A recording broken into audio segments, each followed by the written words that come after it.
तो अब तक हम पढ़ चुके हैं कि जो वीर है यानी कथानायक उसमें धीरे धीरे अमीरी का नशा चढ़ गया है।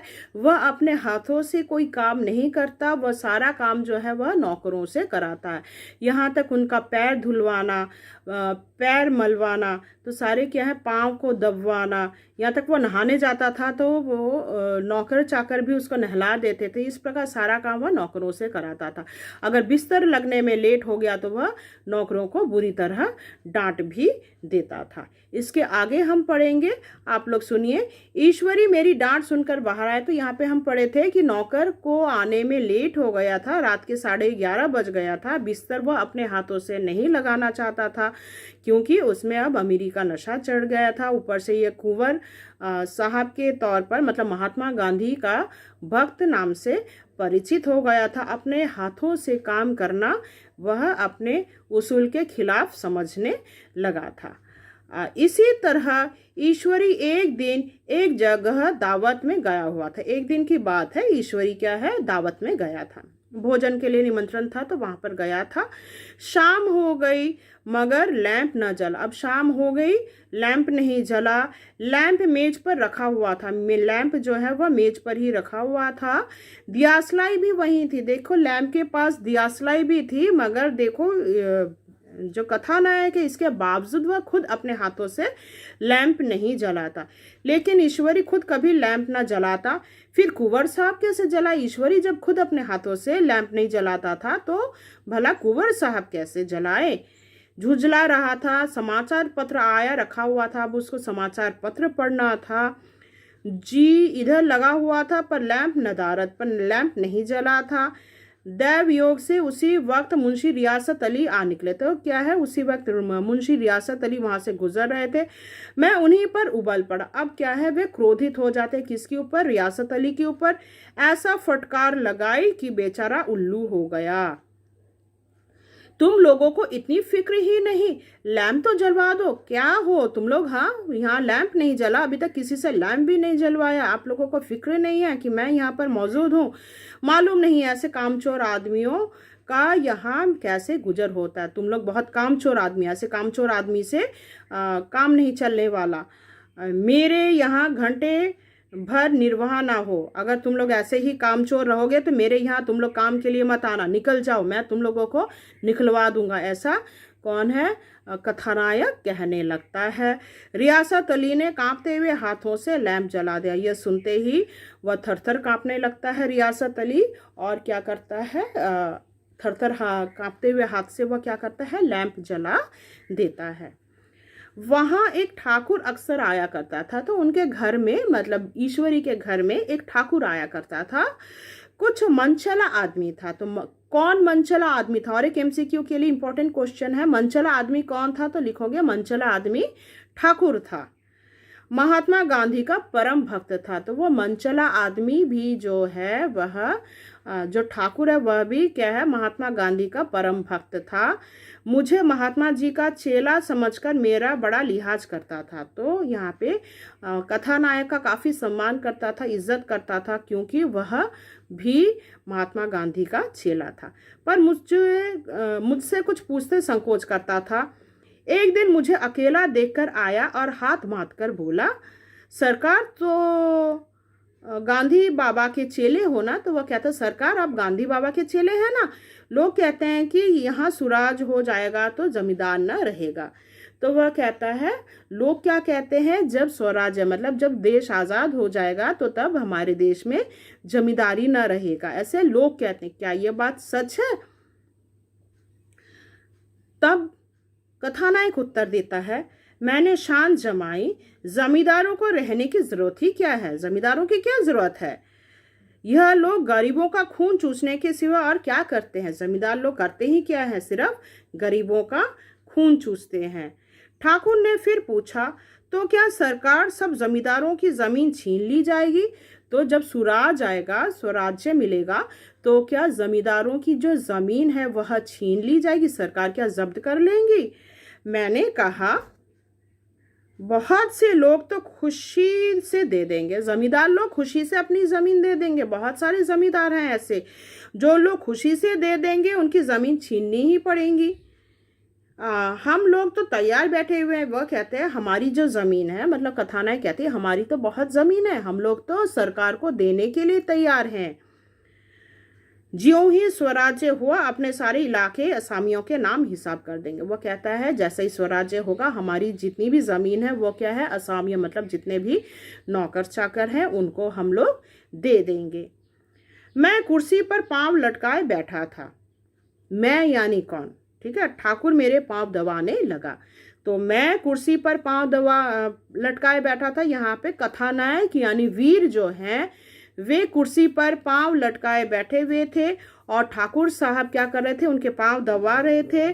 फिर बोला, आजकल जमींदार लोग बड़ा जुल्म करते हैं सरकार, हमें भी हुजूर अपने इलाके में थोड़ी सी ज़मीन दे दें। तो हमारे इलाके में, आपके इलाके में हमें भी थोड़ी सी ज़मीन दे दें तो चलकर वहीं आपकी सेवा में रहें।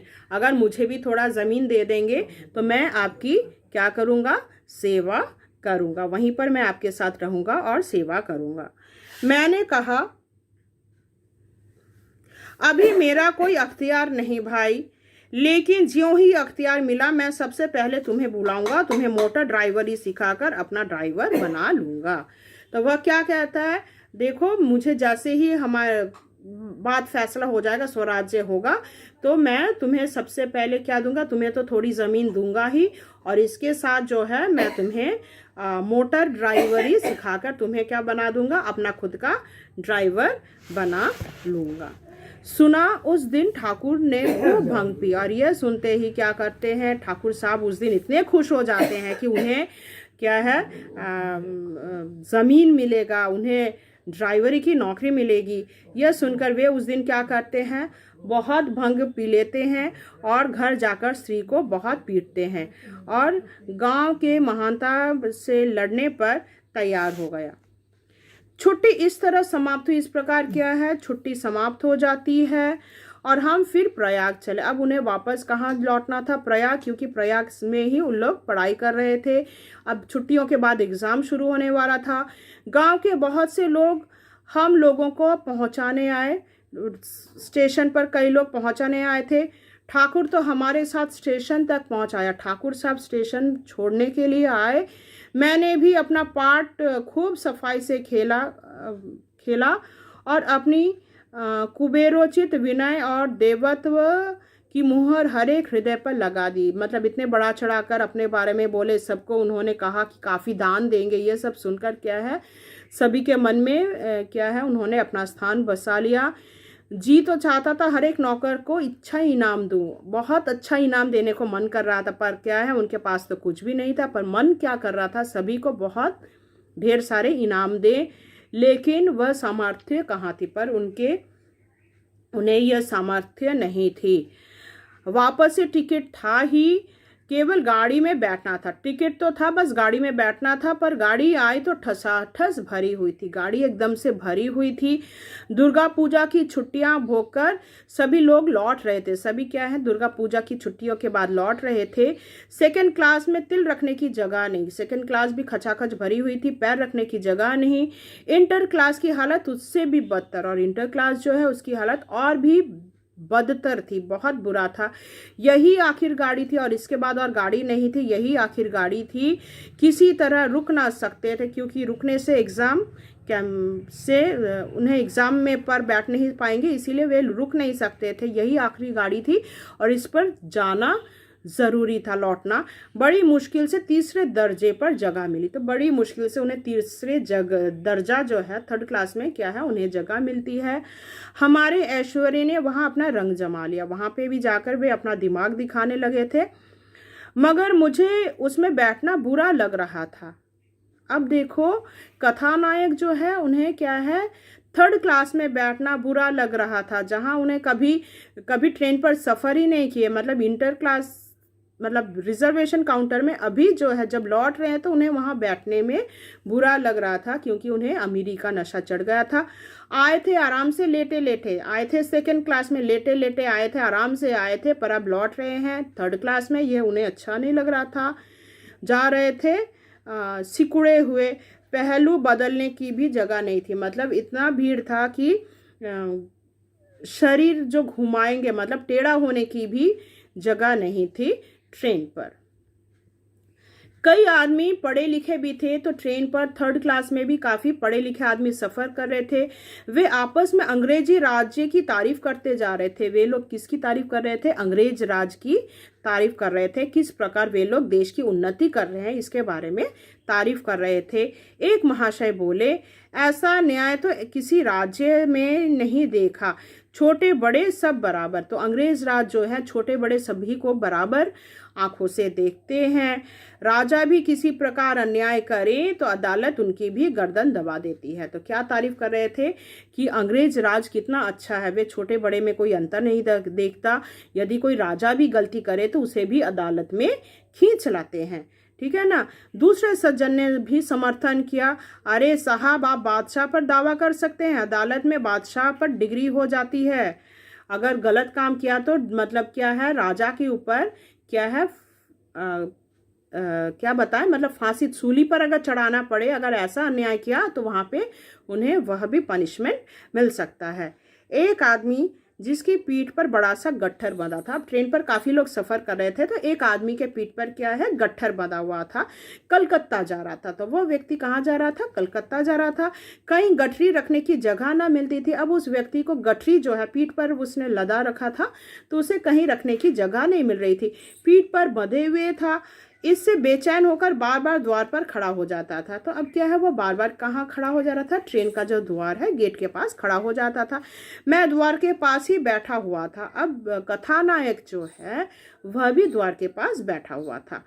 उसका बार बार आकर मेरे मुंह को अपनी गठरी से रगड़ना मुझे बहुत बुरा लग रहा था। अब उसकी जो गठरी है बार बार कथानायक के मुंह पर लग रहा था और वह बिल्कुल उसे अच्छा नहीं लग रहा था।